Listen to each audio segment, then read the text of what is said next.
Dr. Rafiu Oladipo. My name is Baba Jalal Repega. I'm Reverend Juliet Benite. I'm Godio Didi. My name is Professor Oladokun Sulaiman Olarawaju. SOUQ News is on the ground, loading. Very enlightening, very educative, and entertaining. Thank you to SOUQ News. So I'm happy that SOUQ TV has come into existence. I'm happy to be here in the SOUQ News. I want to encourage you to subscribe to the channel and keep watching news that makes sense. As Browning said, one's extension of one's reach should not exceed one's grasp, or what is heaven for. And I think SOUQ News is doing that. Africa needs a voice of truth, and SOUQ News has become one of them. And get ready, get ready, get ready. And keep watching. Keep watching SOUQ News. Keep watching SOUQ News. It's a place to be. Keep watching SOUQ News. The National Theatre, Igomu. Built during the military regime of Olusegun Obasanjo and finished in the time for the Second World Festival of Black Arts and Culture, FESTAC, in 1977. The theatre holds amazing treasures and memories. The artworks fill everyone with pride. The National Arts Theatre is visible from the motorway which connects Lagos Island and the mainland. The National Theatre is packed with the artworks of legendary contemporary Nigerian artists, stained glass walls by Yusuf Grillo, sculptures and murals by Lamidi Fakeye, Erabo Emopai, and many others. It was put to full use for a month as one of the 4 venues of the Second World Black and African Festival of Arts and Culture, tagged FESTAC 77. The complex hosted 16,000 participants from 56 African countries and the diaspora in an unprecedented showcase of African music, fine art, literature, drama, dance, and religion. The National Arts Theatre was built and designed by Techno Expert Stroll, a Bulgarian company mirroring the Palace of Culture and Sports in Varna, Bulgaria. Completed in 1976, the building is one of the largest and most beautiful of its kind on the African continent. It consists of a central hall with 5,000 seats, a collapsible stage that can be quickly rebuilt, a conference hall with 1,600 seats, 2 large exhibition halls, and 2 cinemas with 800 seats each. The theatre complex has a dressing room for artists, a garage, offices, coffee bars, and a buffet. It has indoor TV and radio systems, as well as booths with facilities for simultaneous translation of languages and hectares of lush green lawn around. The majestic structure sits in Igomu like a quiet mountain, mesmerizing visitors and passers-by. The National Theatre, SOUQ Enlightenment. My name is Dr. Ajili Tobi. My name is Etemere Glover. Naomi, well done, and shout out to SOUQ News. Shout out to SOUQ News. I want to encourage everyone to keep watching SOUQ News. Shout out to SOUQ News, and yes, tune into them. Keep watching SOUQ News. They are one in town. Hey, we're watching SOUQ News. Keep watching SOUQ News. Keep watching SOUQ News. Catch them on YouTube and all social media channels. Hey, my name is Frank Edowo, and I'm imploring you. No, forget that. I am forcing you, coercing you to always stay tuned to SOUQ News for your news requirements.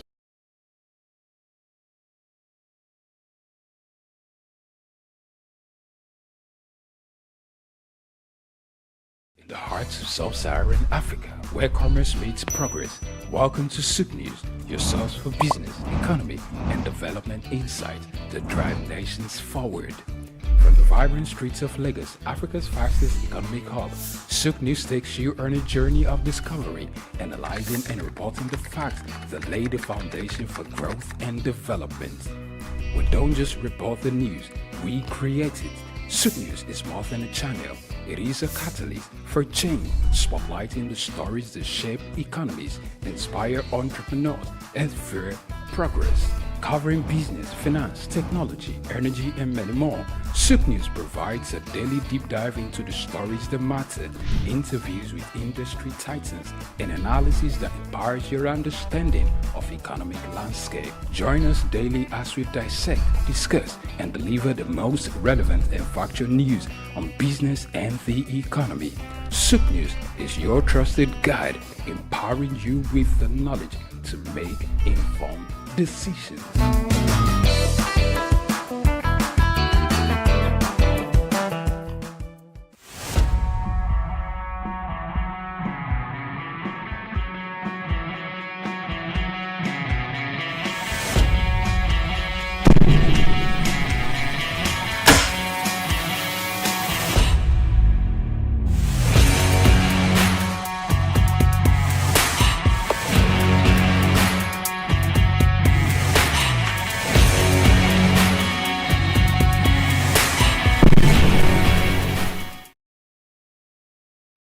Hello and welcome to your program. It's SOUQ Sports. This happens to be the last day of the week, Friday, and we've come out of the long holiday. And hey, let's go at it. There's been a whole lot of happenings on the world of sports, from tennis to football to Champions League to Europa, and several other leagues have to just wait and see what their clubs are going to play.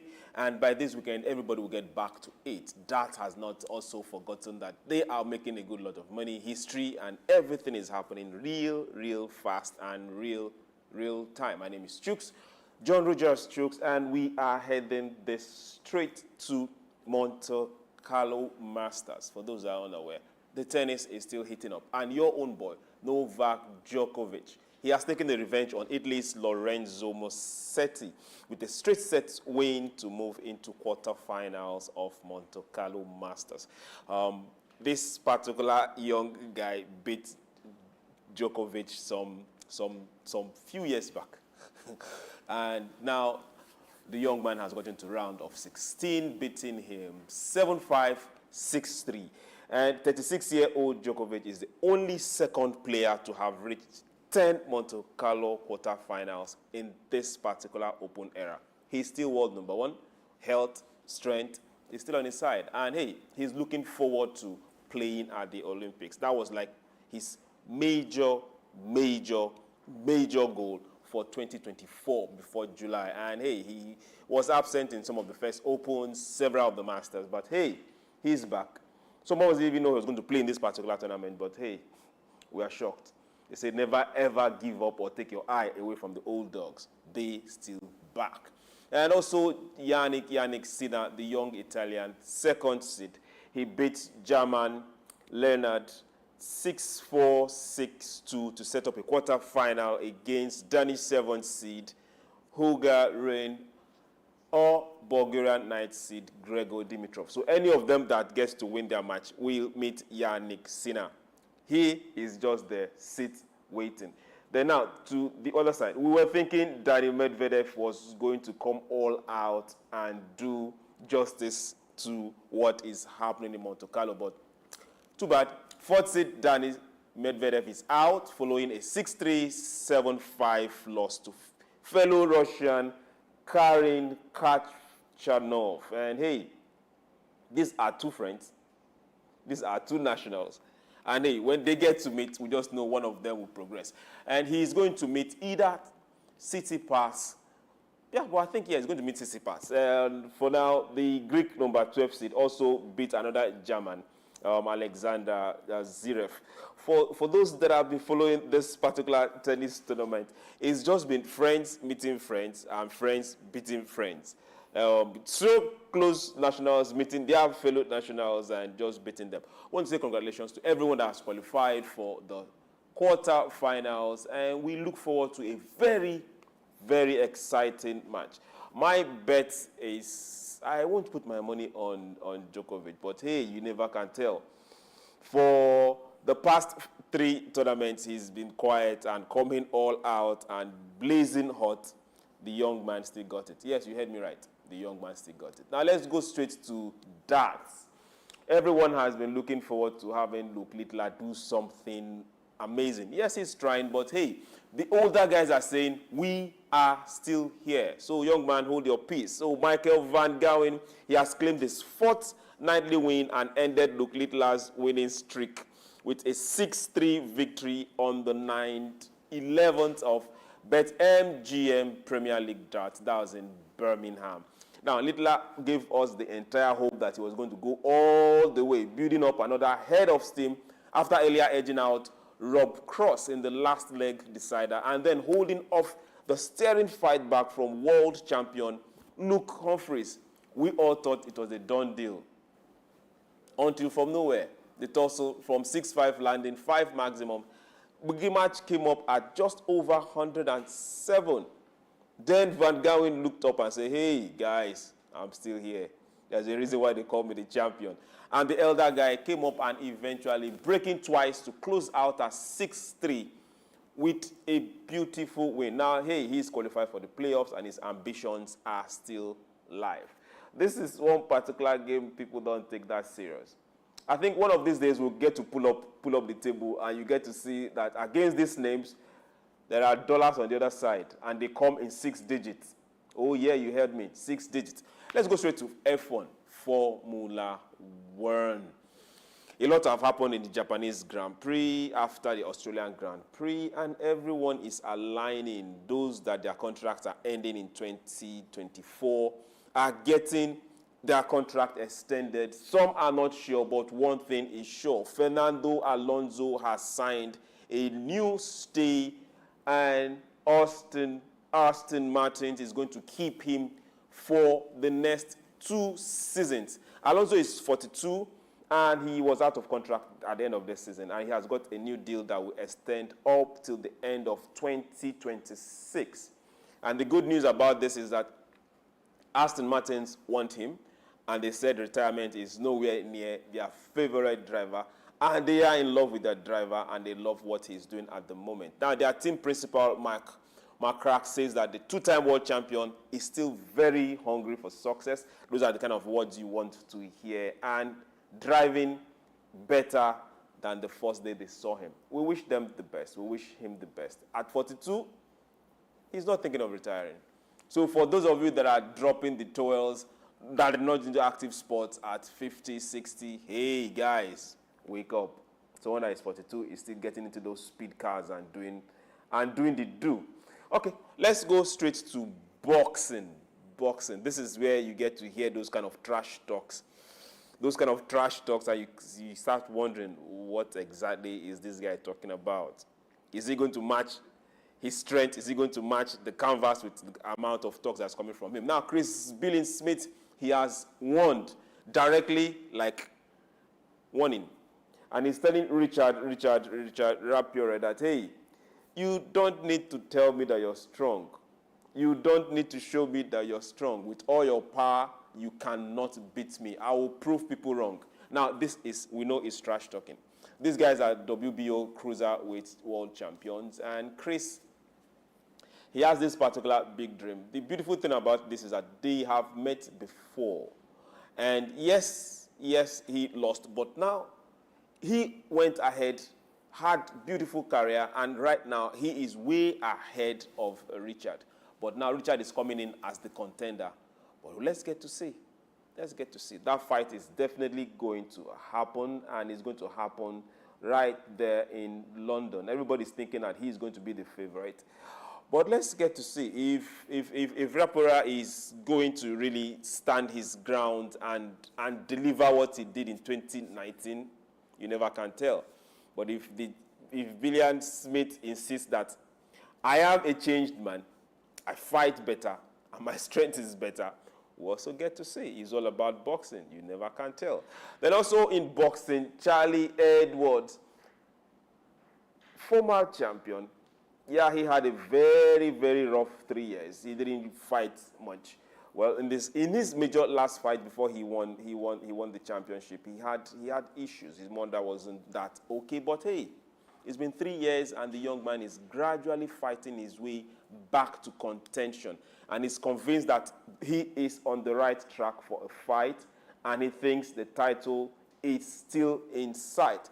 Now I have got maturity and mentality. That's what the young man has said. And he's firing on all cylinders and very strong. Well, he was very emotional. That was in 2018. That was when he won the WC flyweight title. At that particular point in time, like I said before, his mom was very ill. But hey, he still went ahead and won. He struggled since 2018 to 2024. He's not fought that much. But he's back in the gym. He has changed his coach. He has new trainers. He's got new endorsement. All things are possible. This is sports. This is boxing. And remember this. On no account should you count anybody out. If you do, you do that at your own peril. And when you come and do those kind of trash talking, make sure you have the pedigree and the strength to follow up your trash talking. Because if you land on the canvas like Francis Ngannou, Twitter will tear you apart. Yes, we are here and we want to tell you this. Whatever your products are, whatever your services are, bring them to SOUQ News and the world will hear about you. We are here and we are all about positive programming on SOUQ News. SOUQ Sports will be right back. Just don't go anywhere. We're going on a short break. Tafawa Balewa Square, TBS. Tafawa Balewa Square was initially used as a horsing ground called Lagos Race Course. The edifice was constructed by General Yakubu Gowon in 1972 and named after Nigeria's first Prime Minister, Sir Tafawa Balewa. Tafawa Balewa Square is located at 45/57 Marse Bangboshe Street on Lagos Island, Lagos, and referred to as TBS. TBS is a 50,000-seater capacity venue and houses the Remembrance Arcade, the 26-story Independence House, which at a time was the country's tallest building. When Lagos served as the country's seat of government, the National Assembly Complex was within the TBS.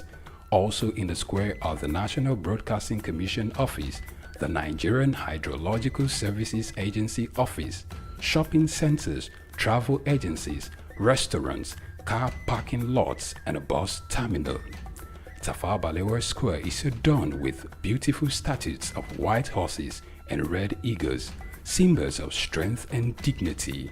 Our historic neighbors include the King's College and the Holy Cross Cathedral. Tafawa Balewa Square hosted some of the country's memorable events such as the Independence Day in 1960 when Nigeria gained independence from Britain, the Armed Forces Remembrance Day, which is celebrated annually on January 15. The edifice is a national cultural asset. Tafawa Balewa Square, SOUQ Enlightenment.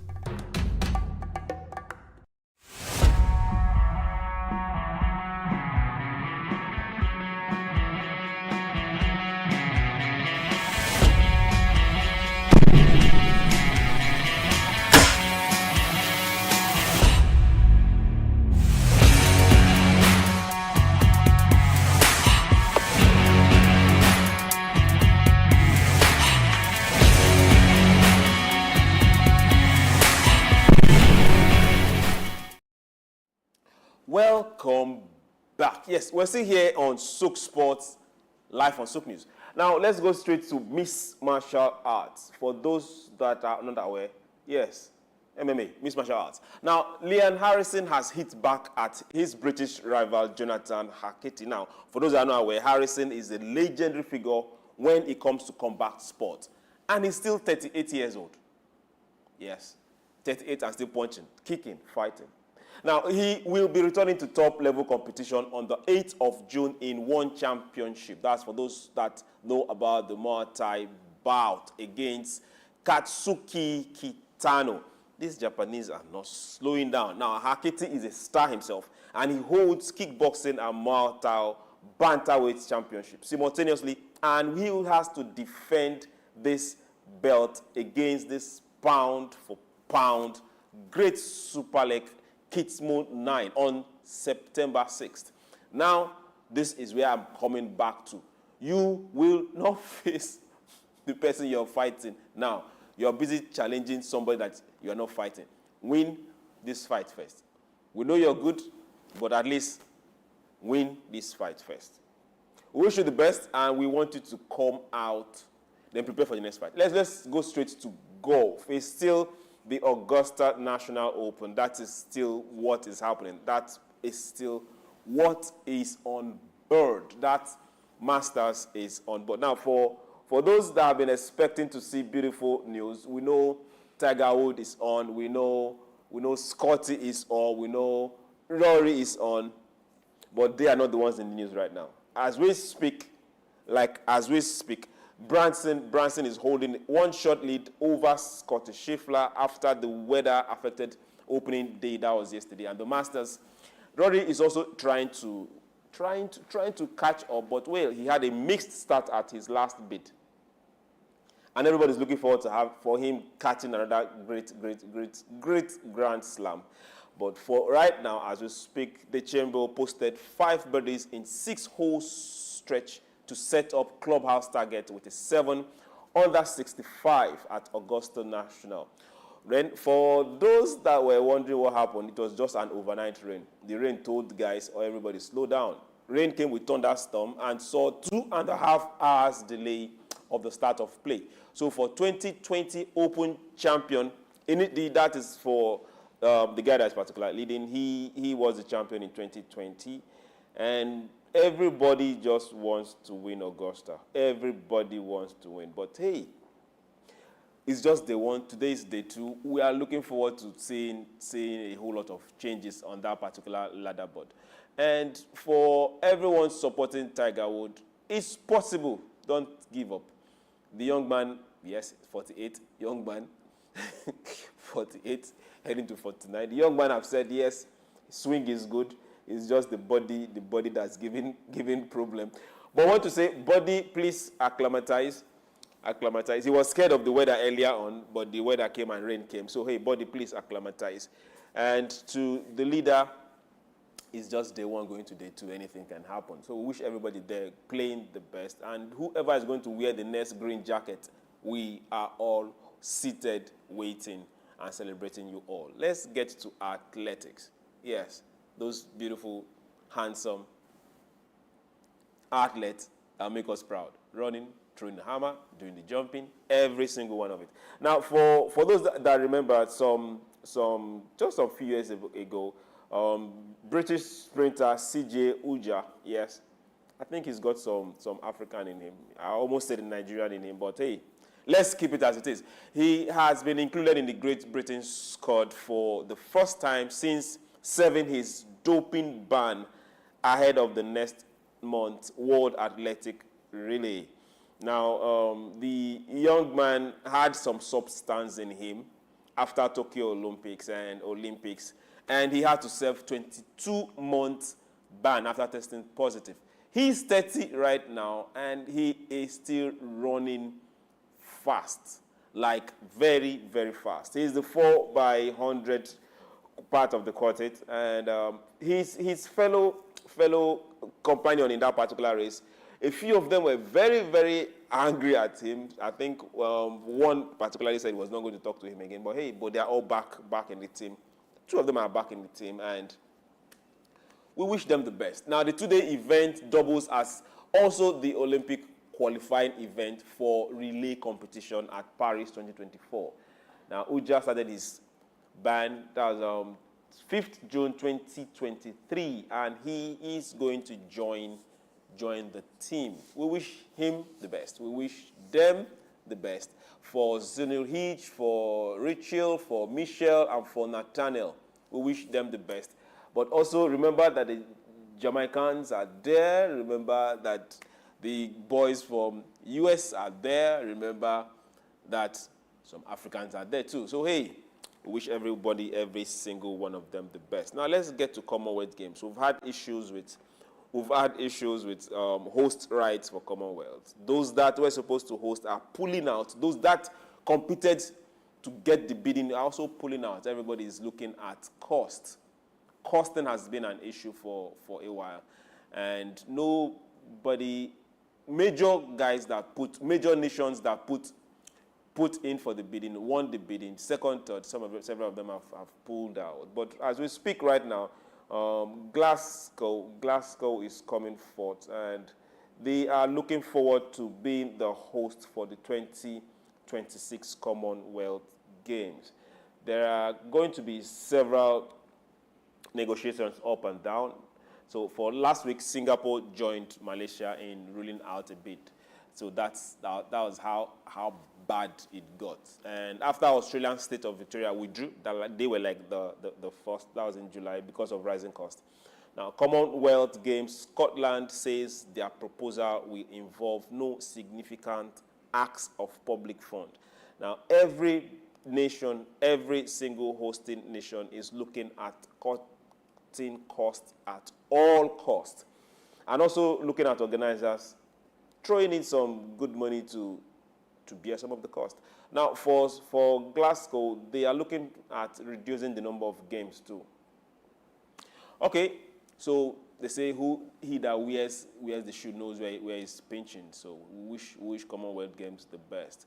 There has been several indications from several quarters about giving the game a hold, as in, okay, let's hold on for a while, and when we get our act together, we will come back stronger. But as it is right now, I think the show will just continue.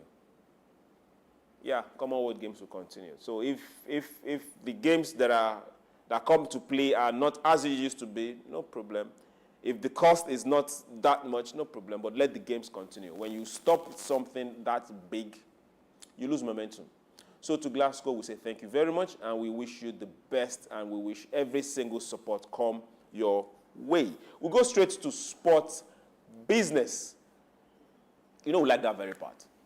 SOUQ News, SOUQ Sports, we like that very part. Now, the Uruguayan Football Federation is to launch a kit supply tender later this year after signing a very short-term deal with Nike for the upcoming men's Copa America. Now, this is a part of, these are those kind of things we see and we just smile, knowing very well that Nike has been on their game, like their A game. You just wake up and you want to tick correct. Now, for those that remember, Nike did an under G move.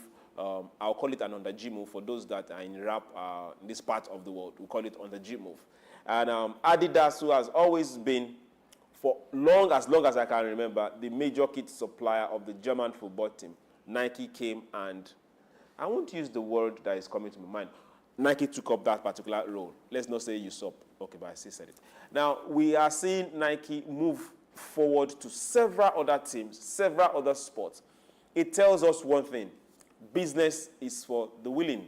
Business is for those that are able to take the risk, do the push, do the shove, and really negotiate well for your own good and for your own clients. I want to say to Nike, congratulations. To Uruguayan Union, congratulations too. But we'll get to see what the kits look like. It's always nice when you see that very first day or when they get to push it out and you say, okay, it's all worth it.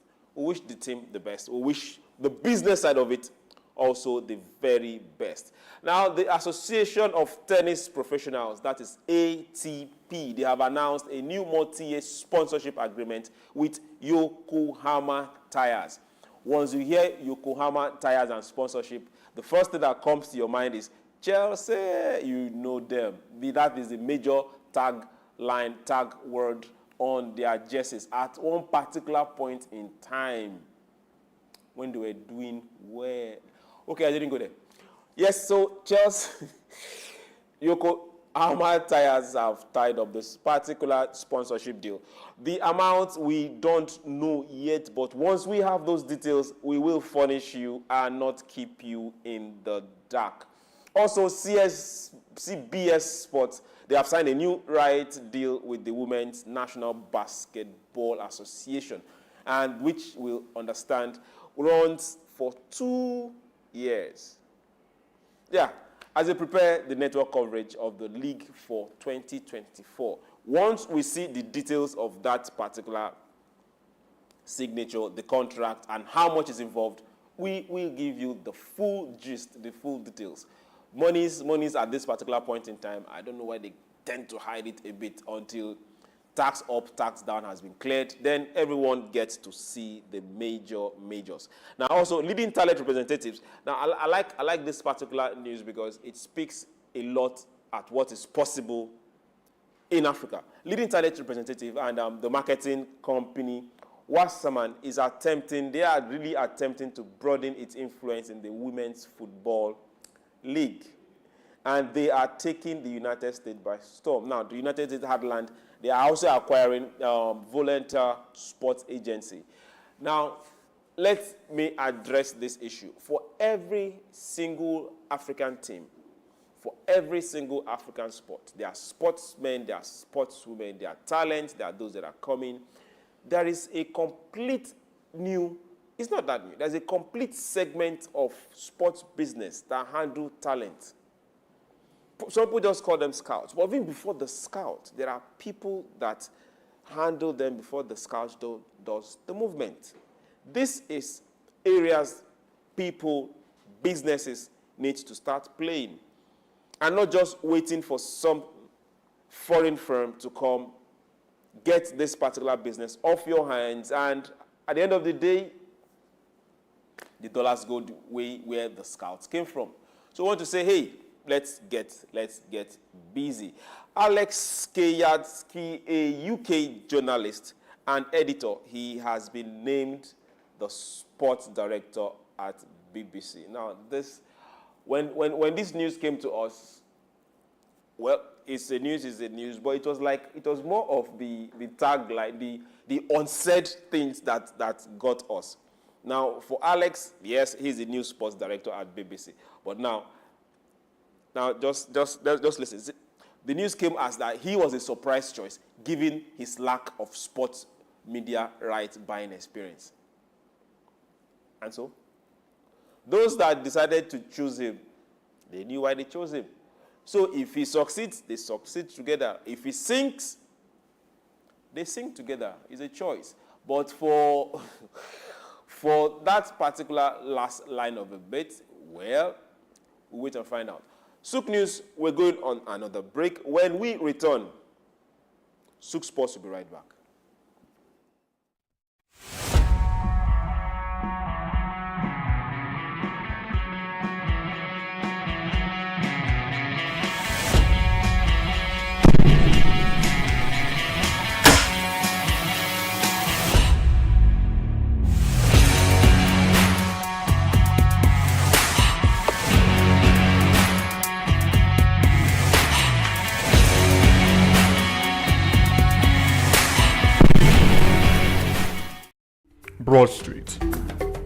Broad Street, situated in Lagos Island, is steeped in Nigerian history. Once the biggest financial hub of the country, it housed the headquarters of major banks, linked to CBN, the stock exchange, and the loads of lender companies. Broad Street is a historically significant street. It has played a central role in the development of Lagos and history, an important commercial and administrative center for the British colonial authorities. It was also a home to some of the city's earliest modern buildings. Broad Street was a residential area in the pre-colonial era. With the British came the Methodist Boys High School in 1878 and the Broad Street Prison in 1882, renamed Freedom Park. The General Hospital, which was a British military hospital, was built in 1893, being the first general hospital in Nigeria. The old British Secretariat building, which is now the Federal Ministry of Justice, was built in 1906. Broad Street has seen a full turn into modern commercial office blocks, complexes, skyscrapers, and markets from the Outer Marina through Akpombo, early into the Adeniji Adele Road. Broad Street is one of the busiest streets in Nigeria on weekdays, where commercial activities take place day and night. From modern buildings to ancient structures, this street gives one a raw dose of life in Lagos. Broad Street is often referred to as Lagos Financial District. It boasts a mix of architectural styles, reflecting its long history, colonial-era buildings, Victorian and Edwardian architectural features, alongside more modern skyscrapers and structures. Broad Street remains a vital, vibrant part of the Nigerian economy. Broad Street. SOUQ enlightenment.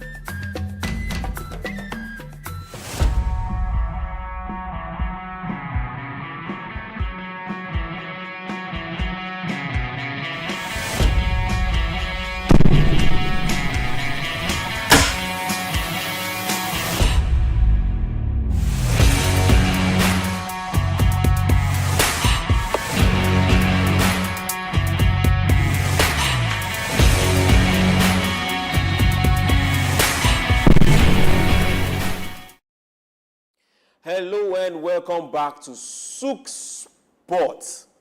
Yes, you heard me right. SOUQ Sports. Yes, we had a beautiful week. Very, very beautiful week. Just imagine having Champions League, Europa League, Conference League, all happening in a space of 4 days. We had too much of football. Too much of beautiful football. So let's go straight to the happenings in the Champions League. For those that are not aware, a whole lot of events happened in the Champions League. It started on Tuesday, then on Wednesday. For Tuesday, it was all about draws, like draws. Madrid and City, they played draw. Then Arsenal and Bayern, they played draw. Then for Wednesday, on Wednesday now, Atletico and Dortmund. I remember we had this particular form of, was it a form of argument or just something close to that? And everyone was saying, I was thinking Dortmund was going to come out and do something. And every other person was saying, Chooks, sit down. Atletico is going to do the do. And Atletico really did the do. They delivered the goods. Atletico beat Dortmund by 2-1.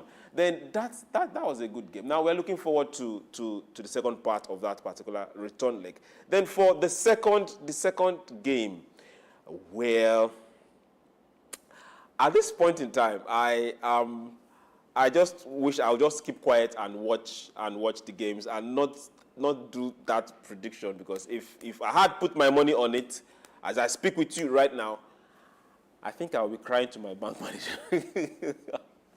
Because I got the whole prediction wrong, like completely wrong. Now the second leg of these games is going to be really, really tight, because every single person that scratched out a point or won the 3 points have and are possible losers in the second leg. Same thing with those that won. Arsenal, Bayern. What can you predict happening at the Allianz Stadium? Or is it Real Madrid, Man City? What's going to happen at the Etihad? These are things that, and it's just next week. Wow. A whole lot is happening. Now let's go straight to the Europa. The Europa was beautiful. The Europa was beautiful. It was more like those kind of humbling experience when you get to the Europa. AC Milan had Roma, Bayern had West Ham, Benfica had Marseille, and Liverpool had Atlanta. Now, this is the side I don't understand. What has Premiership clubs done wrong this last week? None of them were able to get 3 points. Well, for the Champions League, they got 1 point. Now, for the Europa, they lost. Now, for Bayern Leverkusen is one particular team that, yes, let's say it again, they have not lost a match. You heard me right. They have not lost one single match. So I'm just guessing, what is the second leg going to be like? Should we just tell West Ham, don't worry, come again next year? Or should we tell Liverpool, how are you going to deal with this? But this was like the worst. Okay, I didn't say it that way. Okay, this was like the very worst match they have played at home. Atlanta came to Liverpool, came right to the Merseyside and beat them 3-0. Club, what happened? Yeah, we are waiting for an explanation. What happened? The coach had to openly brought out his players and tongue-lashed them. What was left for him to give him a whip, and he would just do some five on the back sides of each player. But it's no. We don't, as I'm speaking with you right now, we are still wondering how are they going to survive the second leg if Atlanta can do this to them at home. 3-0. That's a whole mountain to climb out from. A whole mountain to climb out from. But for West Ham, Yeah, if you ask me personally, I'll say they should forget about climbing that mountain, because Leverkusen will not lose at home. For AC Milan, Roma, guys, this is more like you guys are home. So hey, let one go, let the other stay. Marseille, Benfica, things can still turn around in that game. Things can still turn around in that game. But one thing we are sure of, we know Bayern Leverkusen will qualify from this particular quarterfinals, and we wish them the very, very best. Football can break your heart. Like I say again, if you are not above 18, don't even think of putting your money down on teams. If you try. Okay. Now, for everyone that loves football, enjoy the game. Please, if you have health conditions, don't watch this kind of games. You won't come out better than you started. Now let's go to the Europa Conference League. That was another beautiful, beautiful game that took place this same weekend. Now for Victoria Plasma Florentina, they played out zeros. So hey, sorry for everyone that have lost it there. For Olympiacos and Fenerbahce, 3-2. That was the game to watch. Everyone came out smoking hot. Then we want to say congratulations to Aston Villa. They are the only English team that have taken 3 points in the last week from international games. Then Club Brugge and Salonika. Thank you, Brugge. That was 1-0. For those that might not really get to understand, for EPL is like most popular league in Nigeria, Africa generally. So for those coming 6th, 7th, you are most likely going to play in the conference league. Then for 5th, you are most likely going to play in the Europa. That is if something doesn't happen. But most times you're most likely going to play. Then first 4, we know that. Except something also happens, which happens to maybe one of your teams winning, then something happens. Then we want to say congratulations to every EPL club. You guys are doing well, but hey, don't underrate others. Don't underrate them at your peril. Remember when we're talking about boxing? Match your trash talk with the power punch and put the guy on the canvas. If you can't do that, sorry Liverpool, sorry club. This is more like a gift, like a goodbye gift. Now let's get to see the match fixtures for this weekend. It doesn't matter whether you win or you lose.